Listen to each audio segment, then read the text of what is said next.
নমস্কার বন্ধুরা, আজ তোমাদের সাথে শেয়ার করে নিচ্ছি কিভাবে পদ্মের গামলা রিপোর্টিং করতে হয়।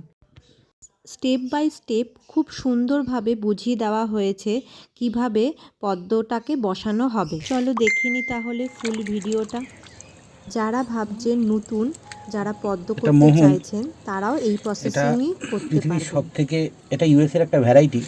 এটা পৃথিবীর সবথেকে ডার্কেস্ট ব্ল্যাক লোটাস। এটা নিয়ে অনেক বিতর্ক আছে, এটা অনেক ফুল দেয় বা দেয় না।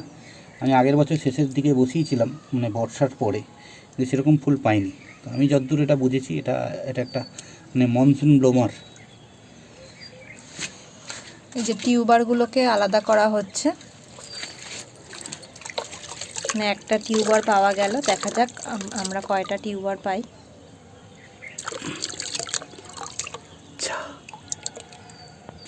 এই যে টিউবার,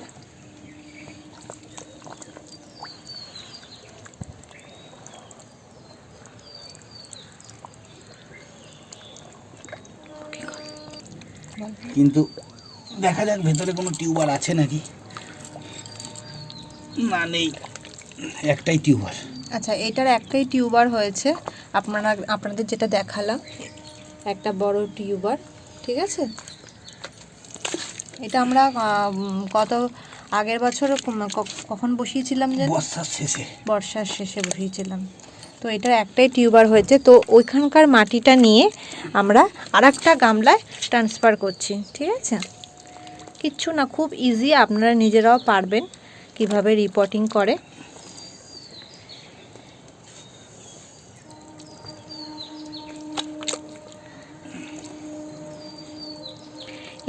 এই টাইমে যদি আপনারা বসান তাহলে মার্চ এপ্রিলে আপনারা সুন্দর ফুল পেয়ে যাবেন। একটা আমাদের অলরেডি হয়ে গেছে, ঠিক আছে।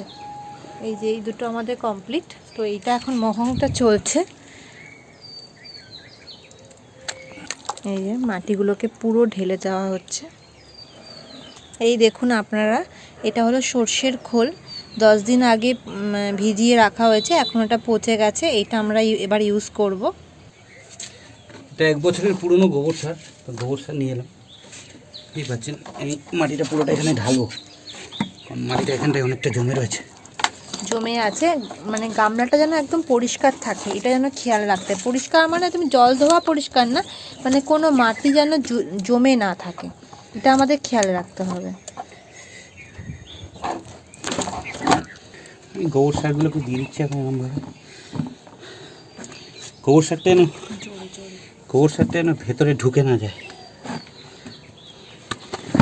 গোবর সারটা এরকম 2 ইঞ্চি, হ্যাঁ থাক, 2 ইঞ্চি লেয়ারের গোবর সার দিতে হবে। 2 ইঞ্চি লেয়ারের গোবর সার দিতে হবে, ঠিক আছে।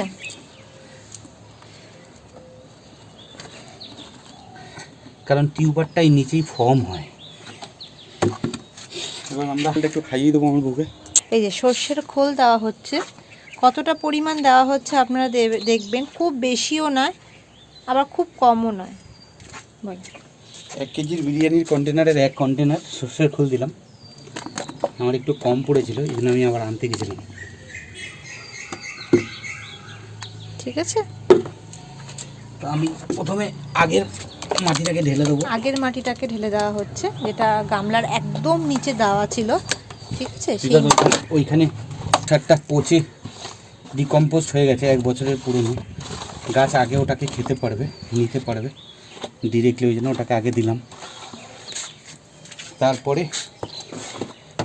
ওপরের যে মাটিটা, ওপরের লেয়ারের যে মাটিটা, সেটা দেওয়া হচ্ছে। শুকনো মাটি দেবো, কিছু আগে শুকনো মাটি দেব, তারপর দলা মাটি, যাতে সারটা ঢেকে যায়, সারটা যাতে ঢেকে যায় এবং টিউবারটা যাতে বসানো যায়।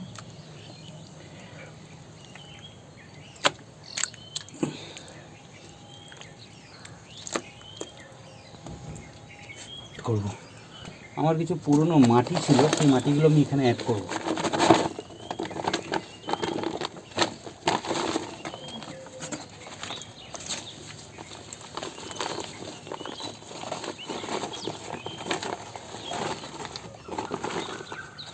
কারণ নতুন মাটি, পুরনো মাটির থেকে যা নিউট্রিশন নেওয়ার গাছটা নিয়ে নিয়েছে আগের বার।